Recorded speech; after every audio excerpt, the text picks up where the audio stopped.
नमस्कार। खत आपका में आज मैं पढ़ रही हूँ डॉक्टर आशा गुप्ता की चिट्ठी अपनी बेटी आर्या के नाम। ये खत दो वजहों से बहुत ख़ास है। एक तो डॉक्टर आशा गुप्ता ने अपने हाथ से, वाकई हाथ से ये खत लिखा है, उसको स्कैन करके हमें भेजा है, जिसका मैंने प्रिंट आउट निकाला है। और दूसरा, आर्या उनकी छोटी सी बेटी है जिसके लिए वो खत लिखना चाहती हैं, ताकि जब वो बड़ी हो तो अगर मैं वीडियो बनाती हूँ तो वीडियो को देखकर वो अपनी माँ के संघर्षों को समझ पाएगी। तो डॉक्टर आशा गुप्ता, पढ़ती हूँ आपका खत आपकी बेटी आर्या के नाम।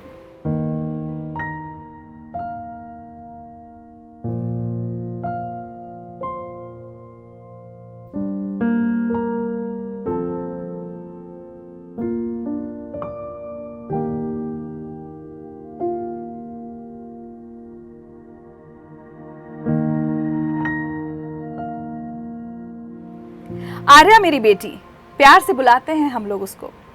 जब 4.5 महीने की थी तब अपनी मम्मी के पास छोड़कर चली आई मैं, नौकरी की तलाश में। डॉक्टर हूँ, MBBS किया था। इंटर्नशिप में शादी हो गई थी।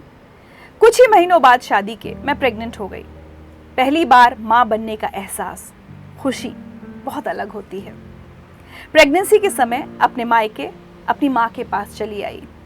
समय बीता, 9 महीने कंप्लीट हुए और 15 घंटों की प्रसव पीड़ा को सहने के बाद मेरी बेटी मेरी गोद में थी।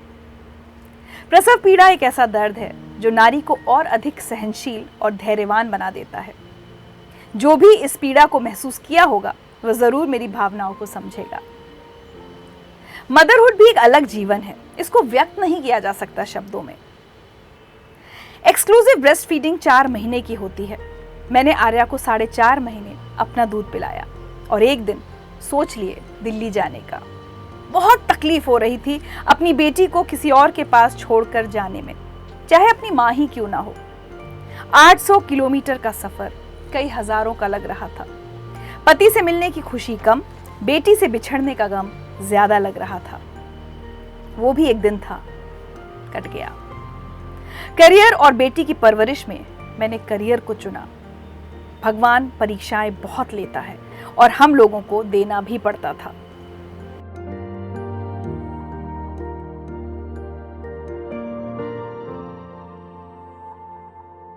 मेरा चुनाव सही था या गलत नहीं पता मुझे।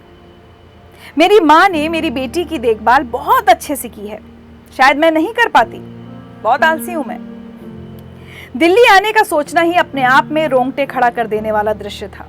वो भी अपनी दूध पीती बच्ची को छोड़कर आना, जिससे आप एक सेकंड के लिए भी दूर ना हुए हों।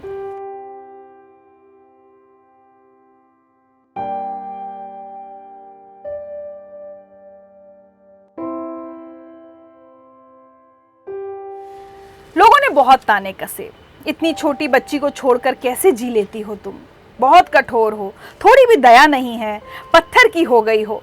बहुत कुछ सुनाया लोगों ने, पर मेरे पास कोई और विकल्प नहीं था। मेरे पास सिर्फ MBBS की डिग्री थी। सब भूल गई थी।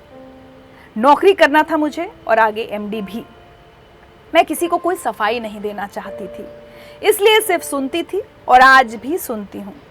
अपने समय का इंतजार कर रही हूँ। मुझे आर्या को सब कुछ देना है जो उसे मिलना चाहिए। अच्छी पढ़ाई, अच्छा खाना, अच्छा करियर। हम माँ बाप तो यही चाहते हैं ना। और ये सब देने के लिए मुझे अपना करियर तो ठीक करना ही होगा। कैसे समझाऊं लोगों को।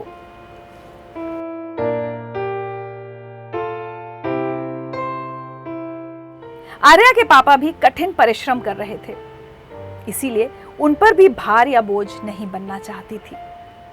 ये जिंदगी सबके लिए महत्वपूर्ण है और सबको अधिकार है अपनी शर्तों पे अपने हिसाब से जिंदगी जीने का। एक दूसरे की भावनाओं की कद्र करने से जिंदगी जीना आसान हो जाता है।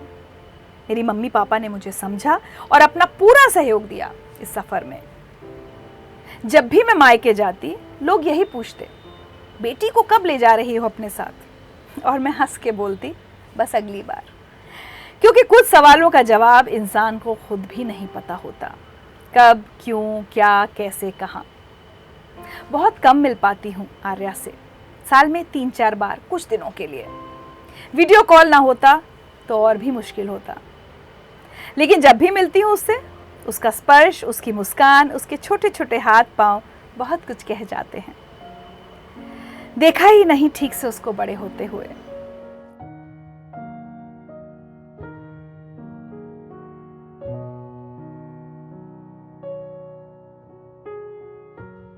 कोई ऐसा दिन नहीं जिस दिन मेरी आंखों से नीर ना बहे हों उसके लिए।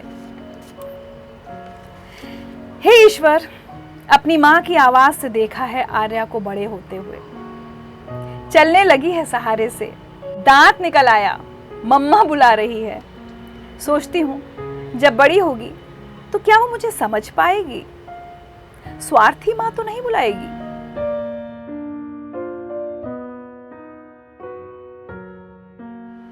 5.5 साल की हो गई है। फोन पे सारे पोयम, होमवर्क सुना देती है। मेरे साथ गेम भी खेल लेती है फोन पे ही। अब तो जिद करके बुलाती भी है, मम्मा कब आओगी? और मैं हंस के बोलती हूँ, कोरोना चला जाएगा तब आऊंगी बेटा। 2 साल दिल्ली के गवर्नमेंट हॉस्पिटल में जॉब किया, फिर एमडी की तैयारी की और दिल्ली की बहुत प्रतिष्ठित मेडिकल संस्थान में प्रवेश लिया। अब दिसंबर में एमडी का फाइनल एग्जाम दूंगी। समय कैसे निकल जाता है पता ही नहीं चलता।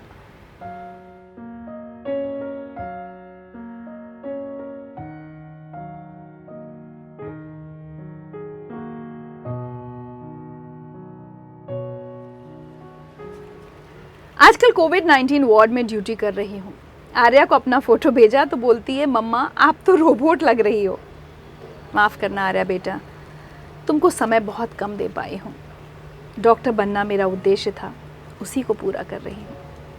आई love you Arya so much. Your mamma doctor Asha Gupta.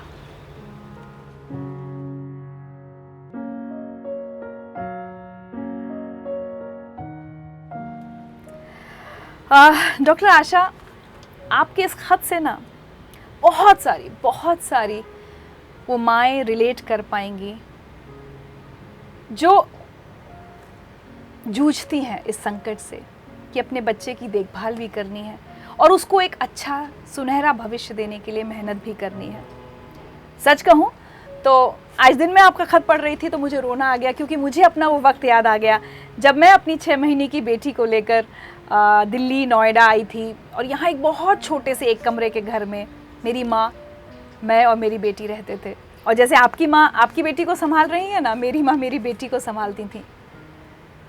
आशा, मैं समझ सकती हूँ, मुझे भी लोगों ने बहुत ताने सुनाए कि अच्छा खासा बड़ा घर छोड़कर अपनी बेटी को एक कमरे में रखा हुआ है, कितने फालतू के एम्बिशंस हैं, पता नहीं पूरे होंगे इसके या नहीं, पता नहीं ज़िंदगी में कुछ करेगी या नहीं, लेकिन अपनी बेटी का बचपन तो ख़राब कर रही है। उसके बाद जब न्यूज़ की दुनिया में भी आई तो देर रात तक न्यूज़ पढ़नी पड़ती थी, तो बहुत बार ये गिल्ट होती थी कि शाम को अपनी बेटी को पार्क में खेलते हुए नहीं देखा। लेकिन यकीन जानिए आशा जी और सारी माएँ जो इस गिल्ट से हर वक्त गुजरती हैं, जूझती हैं, मैं अपने तजुर्बे से कह सकती हूँ कि आज जब मैं कभी अपनी बेटी से सवाल पूछती हूँ कि क्या तुम्हें लगता है जब तुम बहुत छोटी थी तो मैं तुम्हें उतना वक्त नहीं दे पाई क्योंकि मम्मा न्यूज़ पढ़ रही थी या मम्मा रिपोर्टिंग कर रही थी तो तुम्हारे लिए वक्त नहीं था, वो हमेशा कहती है कि नहीं mamma, I feel proud of you, आपने जो कुछ किया है मेरे लिए किया है। और जब कभी वो बचपन में कहती भी थी कि मम्मा घर पे क्यों नहीं है, तो मेरी माँ उसे समझाती थी कि बेटा वो इसलिए मेहनत कर रही है ताकि तुम्हारा फ्यूचर अच्छा हो।